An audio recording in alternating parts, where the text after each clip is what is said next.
Je vous signale que M. Laurent Gbagbo et son groupe, n'est-ce pas, c'est-à-dire son PPACI, sont les plus gros et grands, n'est-ce pas, roublards, n'est-ce pas, et populistes de la politique en Côte d'Ivoire, de la politique ivoirienne.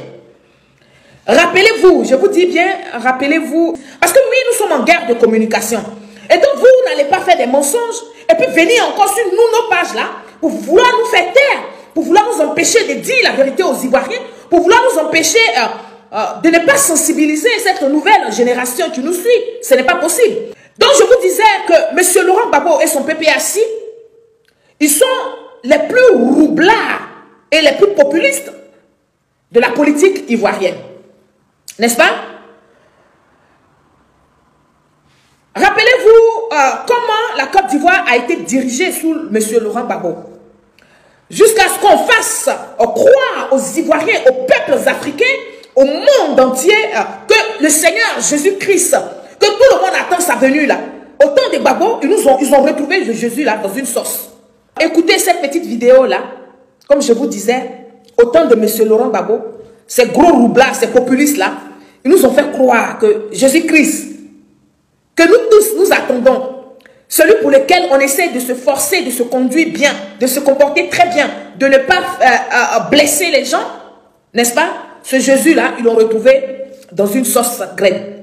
On l'a retrouvé dans les sauces. Je vais vous montrer le Jésus et puis on va avancer. De la crise armée. La puissance de feu des soldats pro-Sarkozy en 2004 devant l'hôtel Ivoire n'a pu venir à bout de la résistance et de la détermination des Ivoiriens. Les provocations répétées des forces de l'ONUCI qui convoient sur les différents fronts, les mercenaires burkinabés, maliens, sénégalais, nigérians n'ont jamais pu atteindre le moral des Ivoiriens. Et puis récemment, les messages de la Vierge Maria à Beauville, les cœurs qui apparaissent dans les mets et aujourd'hui cet arc-en-ciel entourant pendant plusieurs heures le soleil sont des signes évidents de la présence de Dieu au milieu de son peuple qui souffre le martyre. C'est surtout le signe que la fin de la guerre n'est plus loin. Il faut y croire. Voilà. Et donc, au temps de M. Laurent Gbagbo, on a vu apparaître des cœurs dans des sauces. 25 minutes sans rien dire. Ouais, c'est dur, hein? RHDP, c'est dur pour vous. Cette dame n'avait pas le niveau de Clarisse Nko. Elle parle du populisme. Elle parle du roubladisme. Gbagbo Laurent, un roublard. Gbagbo Laurent, populiste. Bon, si on veut parler du populisme, d'abord, on va faire pas à pas. Populisme, c'est quelque chose qui, on dit, divise le peuple. C'est ça. Et braque le peuple contre les intellectuels. Un truc comme ça. Ok. 1. Le PDCI de Félix Houphouët-Boigny. Il y avait tout le monde. 2. Gbagbo Laurent, son FPI. Il y avait tout le monde. Des étrangers. Les gens du Nord. Tout le monde. Les gens du Sud. Ouest, Centre. Est. Tout cela, ils étaient dans le FPI. Pareil comme le PDCI.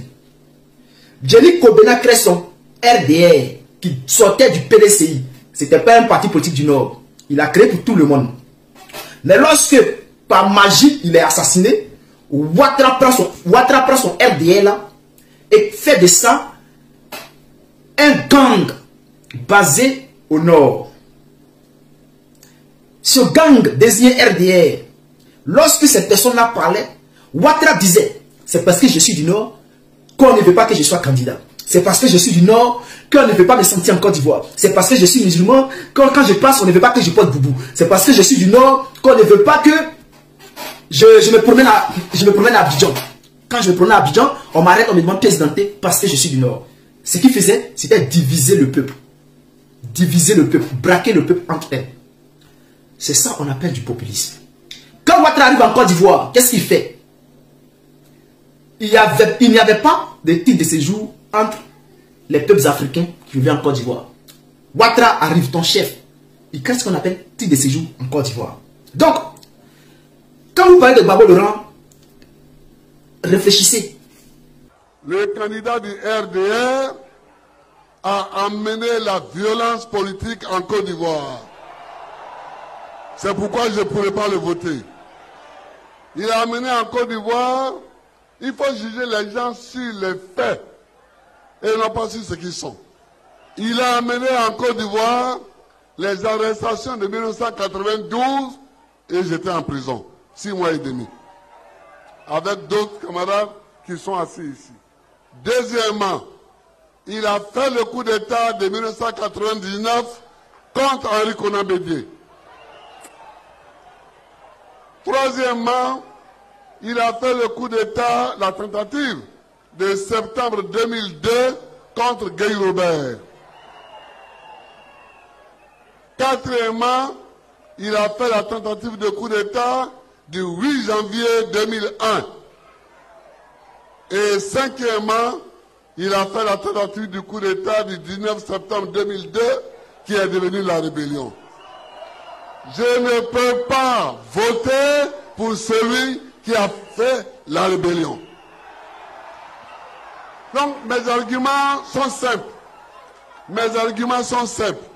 Je ne peux pas voter pour quelqu'un dont je pense que c'est lui, le père des coups d'État et le père de la rébellion.